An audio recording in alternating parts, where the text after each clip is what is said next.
નમસ્કાર મિત્રો, અમારી YouTube ચેનલ રસોઈ વિથ લવ માં આપ સૌનું હાર્દિક સ્વાગત છે।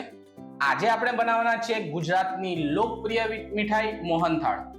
જો આપ પણ અમારી બનાવેલી મોહનથાળની ટિપ્સ ફોલો કરશો તો આપનો પણ મોહનથાળ એકદમ પરફેક્ટ અને દાણાદાર બનશે।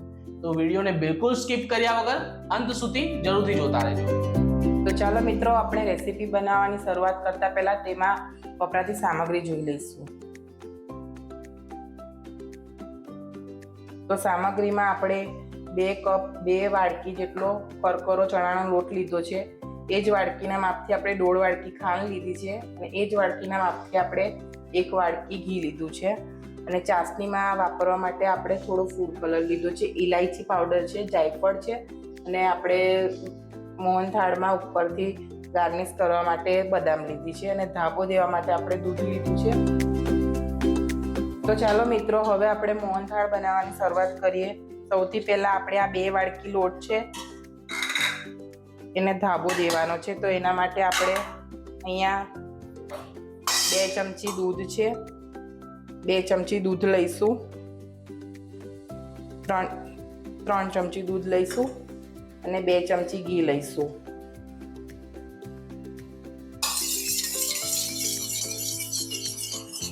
એને થોડું ગરમ કરી લઈશું અને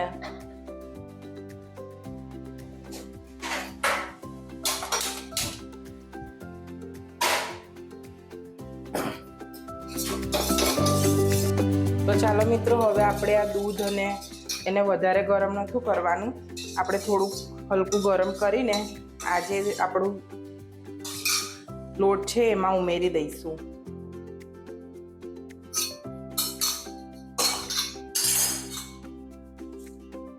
અને બધું સરખી રીતે મિક્સ કરી લઈશું।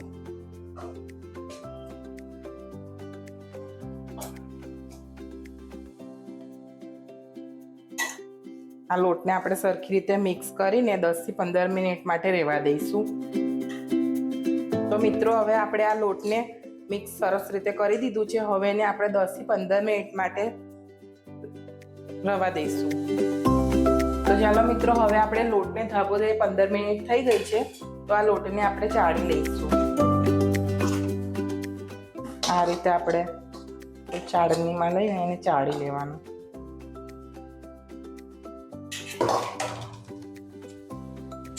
તમારી પાસે ચાળનો હોય તો તમે ચાળનામાં પણ ચાળી શકો છો।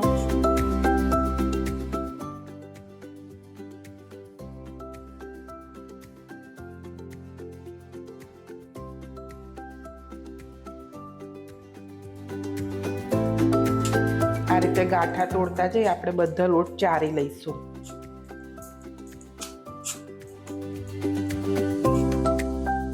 તો ચાલો મિત્રો, હવે આપણો આ લોટ ચડાઈ ગયો છે। હવે આપણે એને શેકી લઈશું। તો આપણે ગેસ ચાલુ કરીને એમાં 1 વાડકી જે ઘી લીધું હતું એ આમાં ઉમેરી દઈશું। હમણાં થોડું ઘી લઈશું, આપણે પછી જરૂર પડશે ત્યારે આપણે બીજું થોડું ઉમેરીશું। ઘી ગરમ થાય એટલે આપણે એમાં આ લોટ ઉમેરી દઈશું।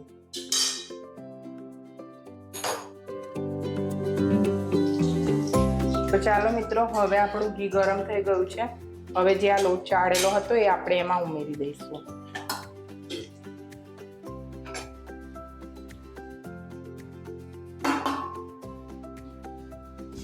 લોટને આપણે એકદમ ધીમા ગેસ પર શેકવાનો છે, જેથી લોટ આપણો ચોંટી ના જાય।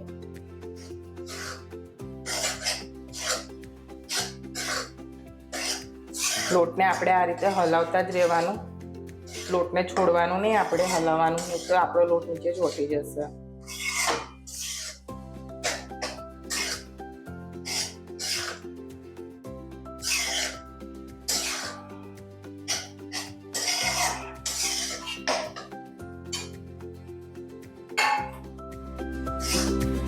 તો જોઈ શકો છો મિત્રો કે પહેલા કરતા આપણો મોહનથાળ થોડો હલકો થઈ ગયો છે। શેકાવામાં આ રીતે આપણને બહુ જોર નથી કરવું પડતું, હજી આપણે એને થોડો ગોલ્ડન બ્રાઉન થાય ત્યાં સુધી શેકવાનો છે। તો ચલો મિત્રો, હવે આપણો લોટ શેકાઈ ગયો છે। આ રીતે બદામી રંગનો થાય એટલે આપણે ગેસને બંધ કરી દઈશું।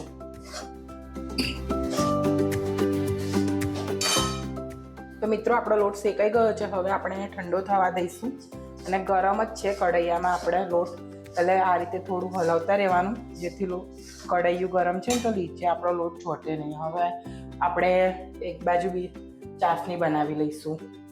તો એના માટે આપણે એક વાડકીમાં જે ખાંડ લીધી હતી એ ઉમેરી દઈશું. ખાંડ ડૂબે એટલું આપણે એમાં પાણી ઉમેરીશું.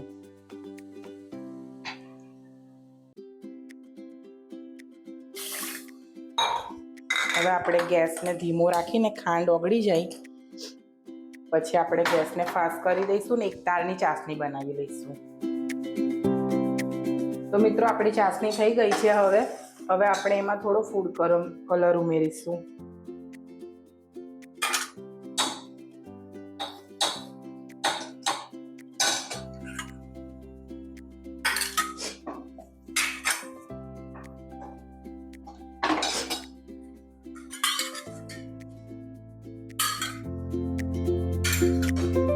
તો ચાલો મિત્રો, હવે આપણે જે આ બેસન શેકીને રાખ્યું હતું એ પણ ઠંડુ થઈ ગયું છે ને આપણી ચાસણી પણ બનીને તૈયાર થઈ ગઈ છે. તો આ ઇલાયચી પાવડર છે એ આપણે એમાં ઉમેરી દઈશું. મેં અહીંયા અડધી ચમચી ઇલાયચી પાવડર લીધો છે ને આ જાયફળ છે એ થોડુંક આપણે એમાં ઘસી દઈશું. વધારે નથી નાખવાનું, આપણે થોડુંક જ એવું જાયફળ ઉમેરવાનું છે. ને આપણી ચાસણી થઈ ગઈ છે એક તારની. હું તમને બતાવી દઉં, જોઈ શકો છો કે આપણી એક તારની ચાસણી થઈ ગઈ છે. હવે આપણે આ ચાસણીને આમાં ઉમેરી દઈશું.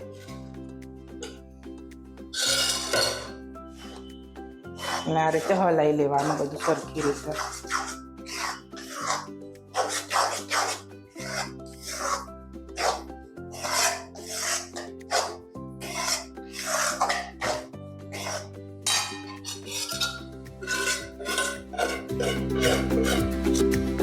તો ચાલો મિત્રો, હવે આપણે જે ચાસણી નાખીને મોહનથાળ તૈયાર કર્યો હતો એ હવે સરસ રીતે સેટ થઈ ગયો છે આમાં. હવે આને આપણે ચાસણી અને બધું ભેગું થઈ ગયું છે સરસ રીતે આ ડીશમાં કાઢી લઈશું.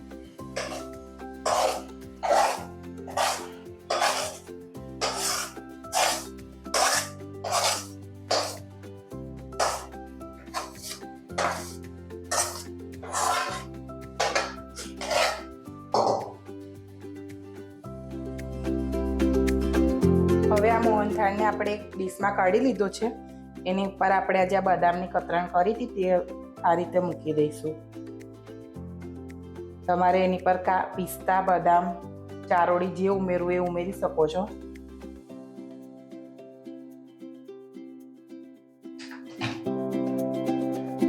તો જોઈ શકો છો મિત્રો કે આપણો મોહનથાળ આપણે ડીશમાં કાઢીને આ રીતે બદામ નાખીને મૂકી દીધો છે. હવે આ મોહનથાળને આપણે ઠરવા દઈશું. ઠરી જાય પછી આપણે એના કટ કરીશું. તો જોઈ શકો છો મિત્રો કે આપણો મોહનથાળ ઠરીને તૈયાર થઈ ગયો છે અને એના કાપા પણ મેં પાડી લીધા છે. હવે આપણે આ એક ડીશમાં મોહનથાળને કાઢી લઈશું. તો જોઈ શકો છો મિત્રો કે આપણો મોહનથાળ બનીને તૈયાર છે. મેં એક મોહનથાળ તમને તોડીને પણ બતાવી શકું છું. જોઈ લો કેટલો સરસ એવો બન્યો છે આપણો મોહનથાળ. તો મિત્રો, તમને અમારી આજની આ રેસીપી કેવી લાગી એ કોમેન્ટમાં જરૂરથી જણાવજો અને અમારા વિડીયોને એક લાઈક કરી દેજો અને તમારા મિત્રો અને પરિવાર સાથે શેર કરજો અને અમારી ચેનલને સબસ્ક્રાઇબ કરવાનું ભૂલશો નહીં અને બાજુમાં આપેલ બેલ આઇકન દબાવી દો જેથી અમારી આવનાર રેસીપી સૌથી પહેલાં તમને જોવા મળે. તો ફરીથી મળીશું આવી જ એક નવી મજેદાર રેસીપી સાથે. ત્યાં સુધી આવજો.